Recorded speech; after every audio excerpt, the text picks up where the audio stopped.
الحمد لله نحمده ونستعينه ونستغفره ونؤمن به ونتوكل عليه ونعوذ بالله من شرور أنفسنا ومن سيئات أعمالنا من يهده الله فلا مضل له ومن يضلله فلا هادي له ونشهد أن لا إله إلا الله وحده لا شريك له ونشهد أن سيدنا وسندنا وحبيبنا ومولانا محمدا عبده ورسوله صلى الله تعالى عليه وعلى آله وأصحابه وبارك وسلم تسليما كثيرا. أما بعد فأعوذ بالله من الشيطان الرجيم. بسم الله الرحمن الرحيم. وإذ ابتلى إبراهيم ربه بكلمات فأتمهن قال إني جاعلك للناس إماما قال ومن ذريتي قال لا ينال عهد الظالمين. وقال الله تعالى يا بني إني أرى في المنام أني أذبحك فانظر ماذا ترى. صدق الله العظيم. الله أكبر الله أكبر لا إله إلا الله والله أكبر الله أكبر ولله الحمد. الله أكبر الله أكبر لا إله إلا الله والله أكبر الله أكبر ولله الحمد. الله أكبر الله أكبر لا إله إلا الله والله أكبر الله أكبر ولله الحمد. محترم بزرگوں اور دوستو، آج کا یہ دن اور آج کی یہ عبادت جو ہمیں حضرت سیدنا ابراہیم علی نبینا علیہ السلام کی مبارک زندگی کے واقعات کی طرف نشاندہی اور اشارہ کرتی ہے. قرآن مقدس میں اللہ تبارک و تعالی نے کئی جگہوں پر حضرت ابراہیم علی نبینا علیہ السلام کی مبارک زندگی کو پیش کیا ہے.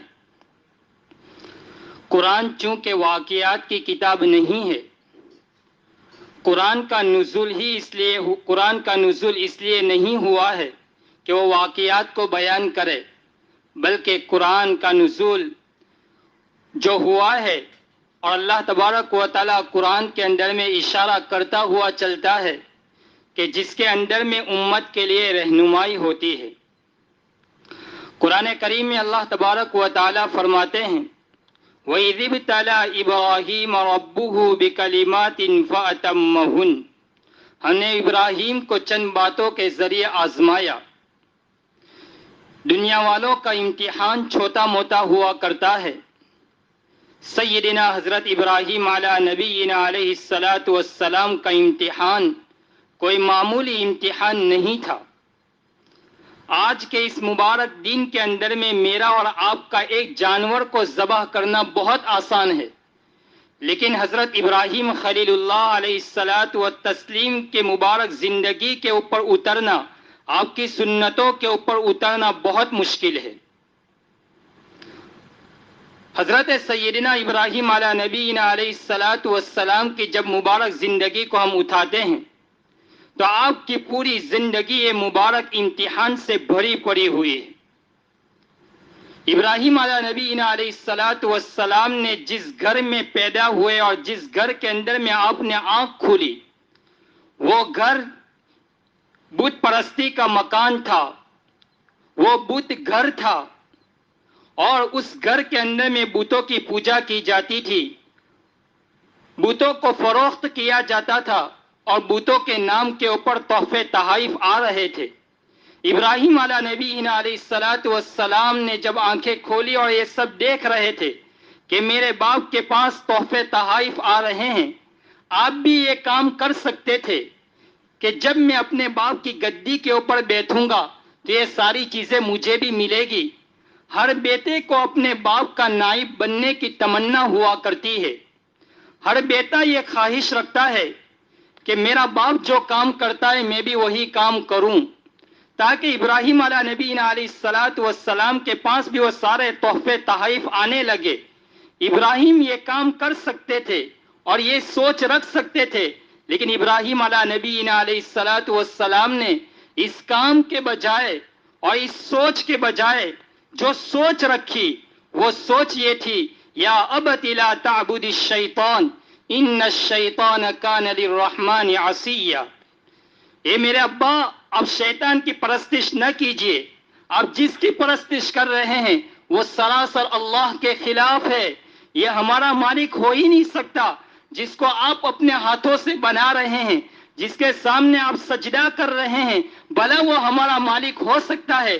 قطعاً اس کی اجازت نہیں ہو سکتی جس کے سامنے آپ سجدہ کر رہے ہیں۔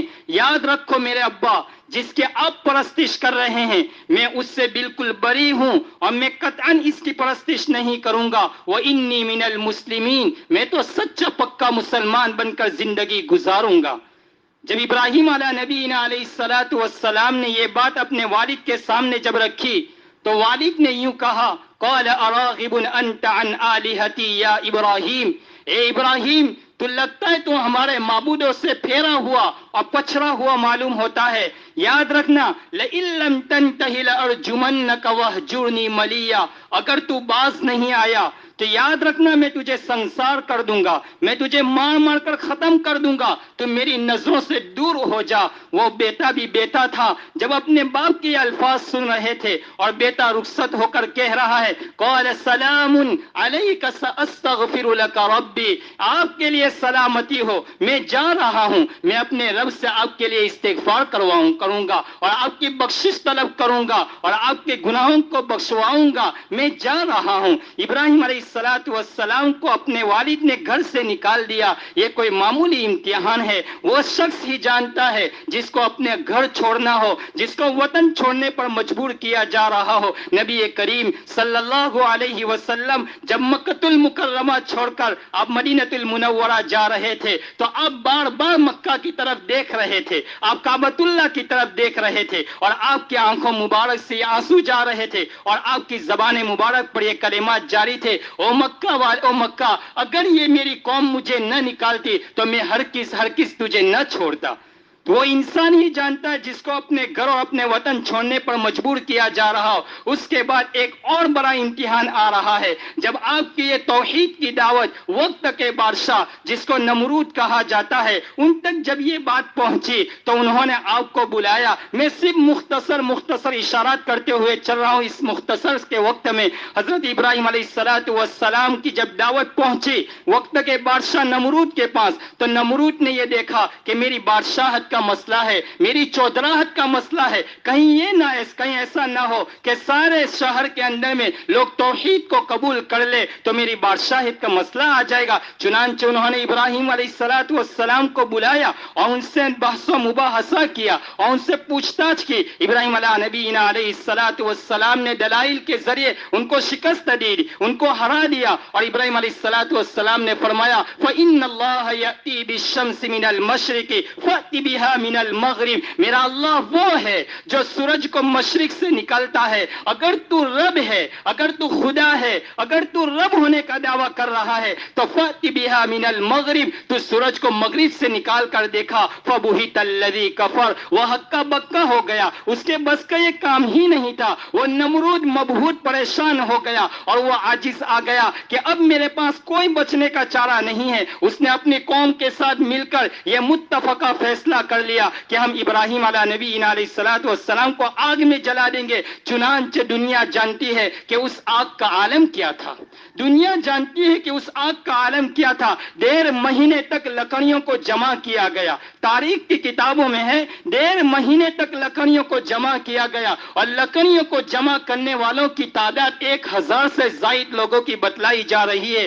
1.5 مہینے تک جب لکڑیوں کو جمع کیا گیا, اس میں بچے بھی ہیں, عورتیں بھی ہیں, مرد بھی ہے, اور بوڑھے اور جوان سب اس میں اس کو شامل ہے لکڑیوں کو جمع کرنے میں, اور اس کو باعث فخر سمجھتے تھے, اس کو کار نیک سمجھتے تھے لکڑیوں کو جمع کرنے کو. چنانچہ 1.5 مہینے کے بعد جب لکڑیوں کو جمع کیا گیا, اس کو جلایا گیا, اور 7 دن تک اس لکڑیوں کو جلایا گیا. جب اس کے شعلے آسمان کی فضاؤں میں اٹھنے لگے, تب ابراہیم علیہ نبی علیہ السلام کو لایا گیا. اب کسی کے بس کی بات نہیں تھی کہ ابراہیم کو اندر میں ڈالنے جائے, اس لیے کہ خطرناک آگ تھی. شیطان نے ان کو پٹی پڑھائی کہ ایک منجنیق لایا جائے, ایک گوفن لایا جائے, اور اس میں رکھ کر ابراہیم کو ڈالا جائے. چنانچہ ابراہیم علیہ نبی علیہ السلام کو اس منجنیق اور اس گوفن میں رکھ کر آگ کو ڈال رہے تھے. صاحب تفسیر مظہری حضرت مولانا قاضی ثناء اللہ پانی پتی رحمت اللہ علیہ فرماتے ہیں, جس وقت ابراہیم علیہ نبی علیہ السلام کو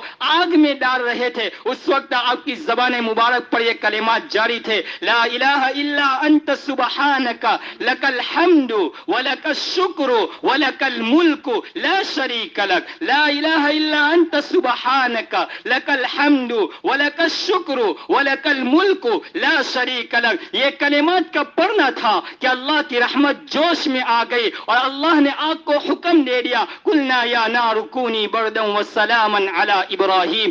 ابراہیم علیہ نبی علیہ السلام کو آگ میں ڈالا گیا. کئی دن کے بعد 5 یا 6 رات گزر اور دن گزرنے کے بعد آگ سے جب آپ نے خلاصی پائی, تو جب وہاں سے چھٹکارا پا کر آئے, اللہ کا واپس حکم ملتا ہے, اے ابراہیم اپنے شہر عراق کو چھوڑ دو اور ملک شام کی طرف چلے جاؤ. چنانچہ ابراہیم علیہ نبی علیہ السلام ملک شام کی طرف جا رہے ہیں, اور مصر سے ہوتے ہوئے جا رہے ہیں, اور مصر کا اس وقت کا بادشاہ ظالم, اس ظالم بادشاہ نے آپ کو پکڑا, اور وہاں سے سفر کرنے والے ہر ایک اجنبی کو پکڑ لیا جاتا تھا. اگر وہ میاں بیوی ہے تو اس کے شوہر کو قتل کر دیا جاتا تھا, اور اس کی بیوی کو اپنے حرم میں داخل کر کے اس کے ساتھ زنا کرتا تھا. چنانچہ جب ابراہیم علیہ نبی علیہ السلام کو اس بادشاہ کے کارندوں نے پکڑا, اور پکڑ کر آپ کو دربار میں لے جایا گیا اور پوچھ تاچھ کی, وہاں جانے سے پہلے حضرت ابراہیم علیہ السلام نے اپنی بیوی حضرت سارہ سے فرما دیا کہ اگر بادشاہ پوچھے تو یوں کہہ دینا کہ یہ میرا دینی, یہ میرا بھائی ہے, اور مجھے پوچھے تو میں کہہ دوں گا یہ میری بہن ہے,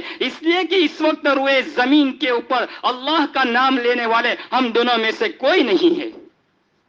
امام بخاری علیہ رحمہ کتاب النکاح کے اندر میں مسئلہ لے آئے کہ اگر کوئی عذر ہو اور کوئی ظالم بادشاہ ہو اور اس وقت لوگ مجبور ہو, تو ایسے وقت میں اگر اپنی بیوی کو اپنی بہن بنائے تو اس سے نکاح نہیں ٹوٹے گا, اس سے طلاق نہیں ہوگی. فرمایا مجبوری کے درجے میں اگر کوئی اپنی بیوی کو اپنی بہن بھی ثابت کر دے تو یہ جائز ہے. امام بخاری علیہ رحمہ نے کتاب النکاح میں یہ مسئلہ لیا ہے. بہرحال میرے بھائیوں, حضرت ابراہیم علیہ السلام کے کپڑے کو نکالا گیا اور آپ کو ان میں ڈالا گیا. اللہ کے نبی علیہ السلام فرماتے ہیں, اللہ کے خاطر سب سے پہلے جس کے کپڑے کو اتارا گیا وہ حضرت ابراہیم, میرے جد امجد, میرے والد حضرت ابراہیم علیہ نبی علیہ السلام کے کپڑے کو نکالا گیا. اللہ کے حبیب علیہ السلام فرماتے ہیں کہ قیامت کے دن اللہ کے سامنے سارے کے سارے انسان ننگے بدن, ننگے چمپل اور ننگے پاؤں اور ننگے ختنہ کے آئیں گے. فرماتے ہیں اس وقت اللہ کے حبیب علیہ السلام فرماتے ہیں اللہ یوں کہہ رہے ہیں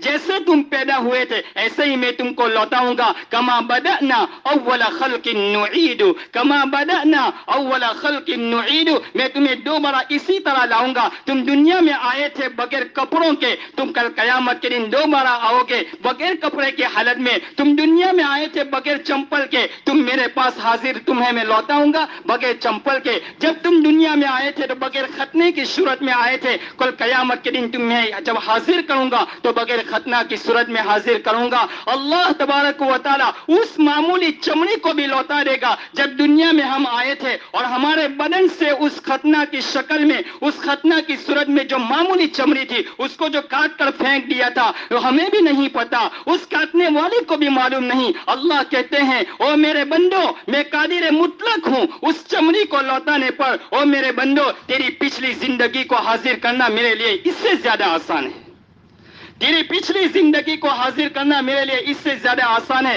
قربان جائیے، اللہ کے حبیب علیہ الصلوۃ والسلام فرماتے ہیں قیامت کے دن اللہ تبارک و تعالی سارے انسانوں کو وہاں حاضر کریں گے اور سب سے پہلے جس کو کپڑے پہنائیں گے، اول من کس اللہ تبارک و تعالی ابراہیم علیہ السلام، سب سے پہلے اللہ جس کو کپڑے پہنائیں گے وہ حضرت ابراہیم علیہ نبینا علیہ الصلوۃ والسلام ہوں گے۔ میرے بھائیوں، ابھی یہ ایک امتحان سے فارغ نہیں ہوئے تھے، آپ کو ایک دوسرا امتحان آیا اللہ کی طرف سے کہ ابراہیم آپ عراق کو چھوڑ دو، آپ ملک شام کو چھوڑ دو، اب آپ جا رہے فلسطین کی طرف۔ بڑی تمناؤں کے بعد، بڑی آہوزاری کے بعد اللہ نے آپ کو ایک بیٹا عطا کیا تھا، ایک بیٹے کی سوغات عطا کی تھی اسماعیل کی صورت میں۔ ابھی وہ بیٹا چھوٹا ہی ہے کہ اللہ کا حکم آ گیا، اے میرے خلیل، اے میرے ابراہیم، آپ اپنے اس ننھے منھے بیٹے کو اور اپنی بیوی کو اس بیابان جنگل کے اندر میں، اس میدان میں چھوڑ دو جہاں کوئی چیز نہیں ہے، جہاں سایہ نام کی کوئی چیز نہیں، جہاں کھانے پینے کی کوئی چیز نہیں۔ ایسی صورت میں ابراہیم علیہ الصلوۃ والسلام کو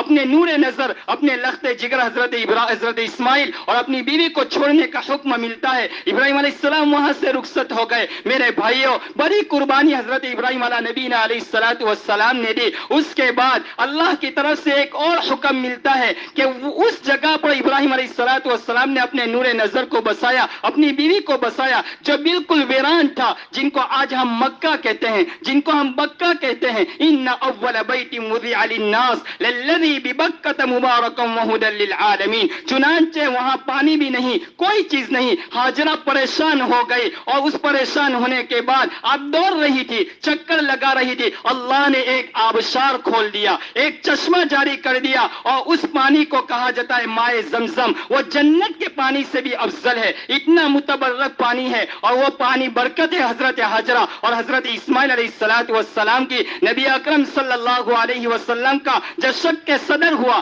آپ کے دل مبارک کو جب چیر کر دھویا گیا تو برتن تو استعمال کیے گئے جنت کے، لیکن پانی استعمال کیا گیا مائے زمزم، یعنی زمزم کا پانی استعمال کیا گیا۔ میرے بھائیوں، یہ ایک امتحان ہوا۔ اس کے بعد ایک بڑا امتحان ہوا، وہ یہ ہے کہ ابراہیم علیہ الصلوۃ والسلام کو حکم ملتا ہے، اے میرے ابراہیم، آپ اپنے نور نظر اپنے بیٹے کو میرے راستے میں ذبح کر دیجئے۔ وہ بیٹا ابھی تو انگلی پکڑنے کے ہی قابل ہوا تھا، بڑھاپا کا سہارا ہے، زندگی کی لاٹھی ہے۔ آپ اس بیٹے کے مقابلے، اس بیٹے کے بارے میں حکم ملتا ہے، بڑی دعاؤں کے بعد وہ بیٹا ملا تھا۔ آپ اللہ سے دعا کر رہے تھے، رب ہب لی من الصالحین، آپ اللہ کا شکر گزار ادا کر رہے تھے، رب الحمدللہ الذی وہب لی علی الکبر اسماعیل و اسحاق، اے اللہ تو نے مجھے اسماعیل اور اسحاق جیسے بیٹے عطا کیے۔ آپ اللہ کا شکر گزاری ادا کر رہے تھے، اللہ نے آپ کو خوشخبری دی، فبشرناہ بغلام حلیم، ہم نے آپ کو ایک حلیم، ایک مہربان اور ایک بردبار لڑکا عطا کیا۔ فلما بلغ معه السعی قال یا بنی، وہ بیٹا جب چلنے کے قابل ہوا، اللہ کا حکم ملتا ہے، ابراہیم 3 رات تک مسلسل کعبۃ اللہ میں یہ خواب دیکھ رہے تھے کہ اللہ مجھے خواب میں آ رہے ہیں اور یوں کہہ رہے ابراہیم اپنے بیٹے کو ذبح کر دیجئے۔ میرے بھائیو، امام رازی علیہ رحمہ تفسیر کبیر کے اندر میں فرماتے ہیں کہ ابراہیم تعویل بھی کر سکتے تھے، یہ تو خواب کی بات ہے، مجھے کوئی صراحتاً نہیں کہا گیا، یہ تو خواب کے اندر میں کہا گیا، لیکن یاد رکھو نبی کا خواب وہی ہوا کرتا ہے۔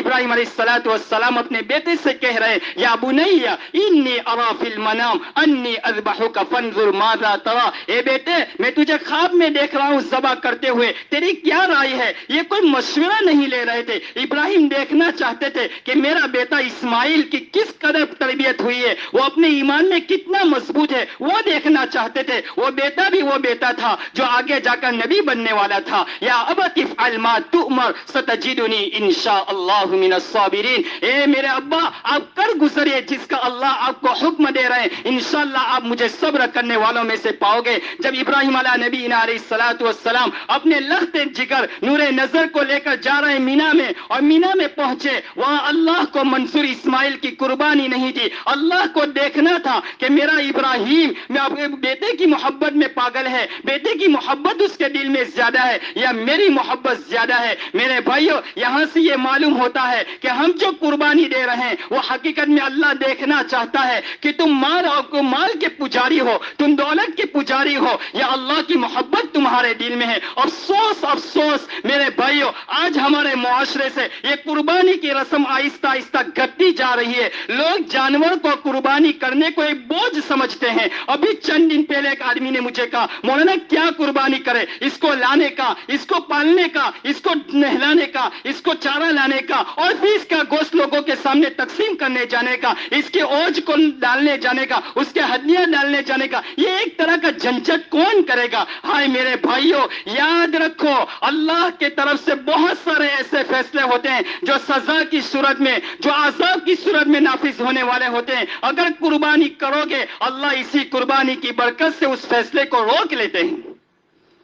اگر ہم اس طرح قربانی کو چھوڑ دیں گے، اس کو معمولی سمجھیں گے، تو پھر اللہ کی طرف سے عذاب آئے گا، اللہ کی طرف سے پکڑ آئے گی، اور لوگوں کا یہ ذہن بنتا جا رہا ہے اتنے پیسوں کو غریبوں کے اوپر خرچ کر دو۔ میرے بھائیوں، غریبوں کے اوپر خرچ کرنے سے آپ کو تقرب خداوندی حاصل نہیں ہوگا۔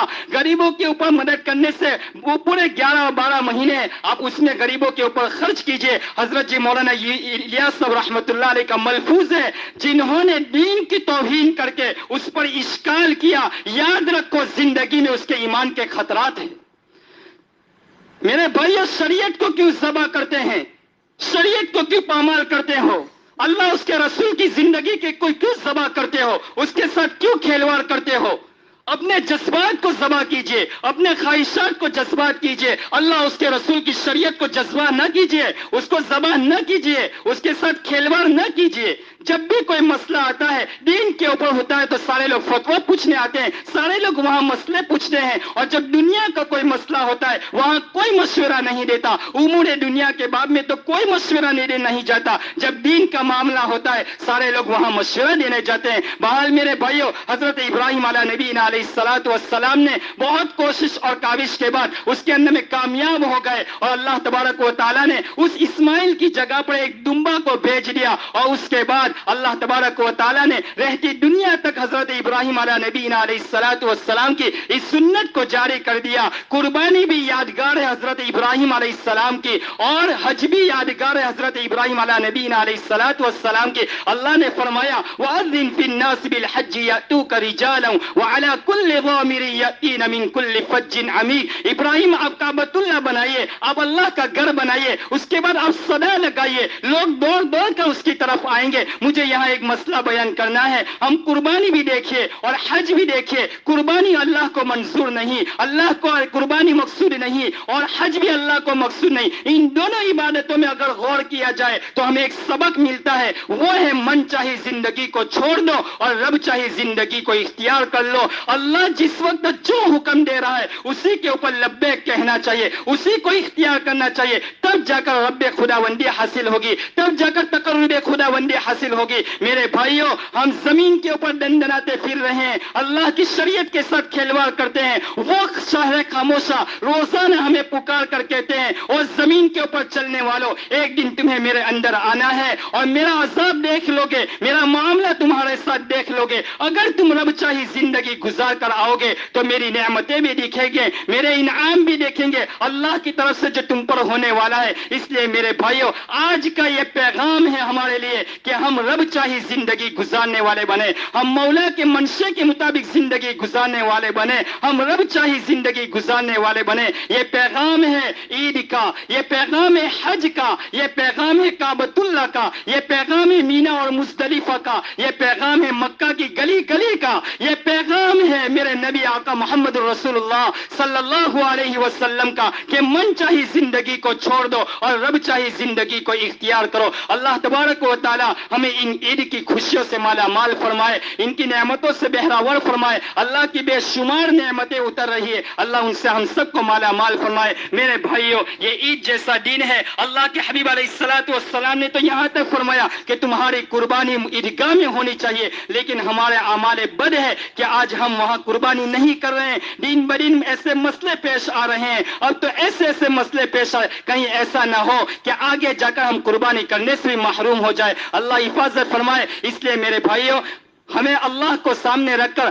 اللہ کے سامنے حاضر ہونا ہے. کسی کے بارے میں کوئی ایسی مخبری نہ کرے کہ جس کے بارے میں ہمارے کسی مسلمان بھائی کو کوئی تکلیف پہنچ جائے اور وہ جیل کی سلاخوں کے پیچھے چلا جائے. اس لیے ایسی چیزوں سے پرہیز کرے. ان قربانی کو آسانی کے ساتھ اللہ تبارک و تعالیٰ نے فرمایا کہ یہ عید مبارک دن ہے اور قربانی کا جانور یہ بھی اللہ کا پسندیدہ ہے. اس کی ایک ایک چیز اللہ کی پسندیدہ ہے. لہذا اس کے ہڈیوں کے ساتھ جانوروں کے ساتھ کوئی بے حرمتی نہ کی جائے, اس کو زور سے پچھاڑا نہ جائے, اس کے ساتھ رحم و کرم کا معاملہ فرمائے. اور اس کے بعد جو اس کے زائد اعضاء ہے اس کو کسی ایسی جگہ پر ڈالا جائے جو نہ کسی مسلمان کو تکلیف ہو. اور پھر دوسری بات کہ قربانی کے جانور کی ایک ایک چیز یہ اللہ کی پسندیدہ ہے. اگر تم نے اس کو ادھر ادھر ڈال دیا تو یہ تم گنہگار ہوں گے. بہرحال اللہ تبارک و تعالی ہمیں آج کے اس دین کی سعادتوں سے مالا مال فرمائے. دوسری ایک بات یہ ہے کہ جب جانور کو ذبح کرے تو بسم اللہ اللہ اکبر کہہ کر ذبح کرے. اگر صرف بسم اللہ بھی پڑھ دیا تو جانور ذبح ہو جائے گا,